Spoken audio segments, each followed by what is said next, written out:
بسم اللہ الرحمن الرحیم۔ آج چوتھا سپارہ ہے۔ یہ چوتھا سپارہ، اس میں آل عمران اور سورۃ النساء کا کچھ حصہ تلاوت ہوا۔ اس پارے میں کل رکوع 14 ہیں۔ پہلے رکوع کے اندر اللہ رب العزت نے فرمایا کہ کامل نیکی یہ ہے کہ انسان اپنی پسندیدہ چیز اللہ کے راستے میں خرچ کر دے۔ حضرت طلحہ رضی اللہ تعالیٰ عنہ نے اپنا باغ، جو ان کا سب سے بہترین مال تھا، اللہ کی رضا کے لیے اس کو صدقہ کر دیا تھا۔ زمین جب اللہ نے بنائی تو سب سے پہلے اس جگہ کو بنایا جہاں آج بیت اللہ موجود ہے، اور سب سے پہلی زمین کے اوپر جو عمارت کھڑی ہوئی وہ بھی بیت اللہ ہی ہے۔ اس کے بعد کئی سالوں کے بعد مسجد اقصی وجود میں آئی۔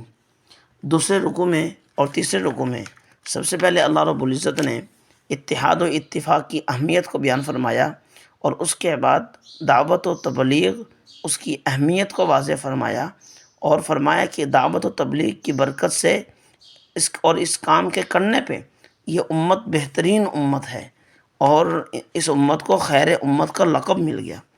اور اسی تیسرے رکوع میں ایک بات اللہ نے یہ ارشاد فرمائی کہ کافروں کو اپنا بھیدی نہ بناؤ، ان کو اپنا رازدار نہ بناؤ۔ فاروق اعظم رضی اللہ تعالیٰ عنہ سے کسی نے فرمایا تھا کہ ایسا کریں کہ فلاں عہدہ فلاں کافر کو دے دیں، وہ اس کو اچھی طرح جانتا ہے۔ فرمایا اللہ تعالیٰ نے چوتھے پارے میں منع فرما دیا کہ ان کو اپنا بھیدی نہ بناؤ۔ تو یہ ہمیں بھی حکم ہے کہ ہم اپنے سلطنت کے جو معاملات ہیں وہ اہل کفار کے سپرد نہ کریں۔ اس کے بعد رکوع نمبر 4 سے لے کے رکوع نمبر 9 تک، ان میں جو مین بات ہے وہ غزوہ احد ہے، اور اس کے اندر مسلمانوں کو جو فتح حاصل کرنے کے بعد شکست کا سامنا کرنا پڑا، اس کی وجوہات کو اللہ تعالیٰ نے بیان فرمایا۔ اور اس کے ساتھ ساتھ کچھ جزوی اللہ تعالیٰ نے ہمیں احکام بھی ارشاد فرمائے، جن میں سے ایک تو اللہ نے سود سے منع فرما دیا، لا تأکلوا الربا، غصے سے منع فرمایا، والکاظمین الغیظ، نرمی کا حکم دیا، فبما رحمت من اللہ، مشورے کی اہمیت بیان فرمائی، وشاورہم فی الامر، توکل کی ہمیں اللہ تعالیٰ نے ترغیب دی، فَإِذَا عَزَمْتَ فَتَوَكَّلْ اللَّهِ، خیانت سے منع فرما دیا، وَمَا كَانَ لِلنَّبِيٍّ أَن يَغُلَّ، شہداء کو مردہ کہنے سے منع فرما دیا، وَلَا تَحْسَبَنَّ الَّذِينَ قُتِلُوا فِي سَبِيلِ اللَّهِ أَمْوَاتًا، اللہ سے ڈرنے کا حکم دیا، وَخَافُونَ إِن كُنتُم مُؤْمِنِينَ، بخل سے منع فرما دیا، وَلَا يَحْسَبَنَّ الَّذِينَ يَبْخَلُونَ۔ اور اس کے بعد جو مین ہمارا ٹاپک ہے ان تمام رکوعات کا، وہ غزوہ احد میں مسلمانوں کی کوتاہی اور شکست کے اسباب ہیں۔ تو کیا وجہ بنی تھی شکست کی؟ نمبر 1، حضور صلی اللہ علیہ وسلم کے حکم میں اجتہادی غلطی۔ نمبر 2، مال کو جمع کرنا خواہ کسی بھی مقصد کے ساتھ ہو۔ نمبر 3، منافقین کو اپنے ساتھ رکھنا، اور جن کی تعداد 300 تھی، یہ بھی وجہ بنی۔ نمبر 4، دنیاوی زندگی کو اہمیت دے دینا۔ نمبر 5، پیغمبر صلی اللہ علیہ وسلم کا آواز دینا اور صحابہ کا اس آواز کو نہ سن سکنا۔ ان تمام وجوہات کی بنا پر غزوہ احد میں مسلمانوں کو فتح کے بعد شکست ہوئی۔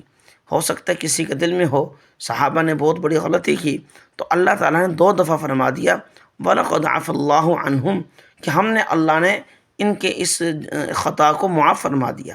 اور لہٰذا جب اللہ ہی معاملہ اللہ کے ساتھ تھا، جنگ بھی اللہ کے لیے تھی، اور جب اللہ ہی معاف فرما دیں تو کسی کا کیا منہ ہے کہ ان مقدس شخصیات پر بات کریں۔ اس کے بعد رکوع نمبر 10 کے اندر اللہ تعالیٰ نے یہود و نصارہ کے کچھ اعتراضات کے جواب دیے ہیں، جن میں سے اور ان کی جو اللہ تعالیٰ کی جو انہوں نے توہین کی تھی اس کو بھی جواب دیا۔ موت کا ذکر ہوا، اور آخرت کے اندر جو بدلہ ملنا ہے اس کا ذکر ہوا۔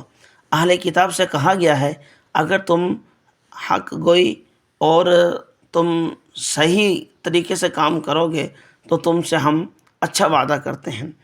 رکوع نمبر 11 کے اندر دلائل توحید بیان ہوئے، اور اس کے بعد 4 نصیحتیں بیان فرمائیں۔ اصبروا، صبر کریں، صابروا، دشمن سے زیادہ بہادری کا مظاہرہ کریں، رابطوا، دشمن کے مقابلے میں ہر وقت تیار رہیں، واتقوا اللہ، اللہ تعالیٰ سے ڈرتے رہیں۔ سورۃ النساء قرآن پاک کی یہ چوتھی صورت ہے، اور اس صورت کے اندر 24 رکوع ہیں، 176 آیات ہیں۔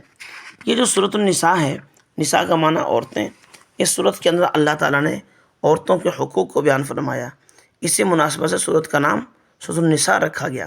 یہ جو عورتیں کہتی ہیں کہ ہمارے کیا حقوق ہیں، آپ یہ دیکھیے کہ پورے قرآن میں سورۃ الرجال نہیں ہے، مردوں کے نام پہ کوئی سورت نہیں ہے. اللہ نے عورتوں کے نام پہ مستقل بڑی سورت رکھ دی جس کا نام سورۃ النساء ہے.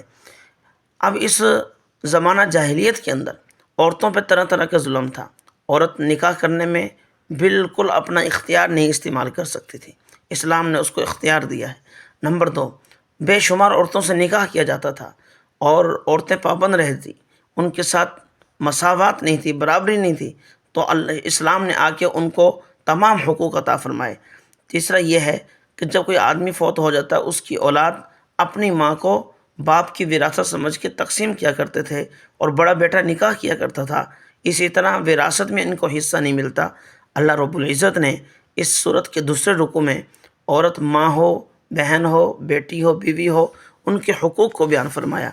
اور ساتھ میں اللہ تعالیٰ نے یتیم کا مال کھانے سے منع فرما دیا اور یہ بھی فرما دیا غرغرِ موت، جب موت کے اثرات شروع ہو جائیں تو اس وقت توبہ نہیں ہوگی. آخری حصے میں ان عورتوں کا ذکر ہے جن سے نکاح کرنا اللہ نے حرام فرما دیا. بسم اللہ الرحمن الرحیم.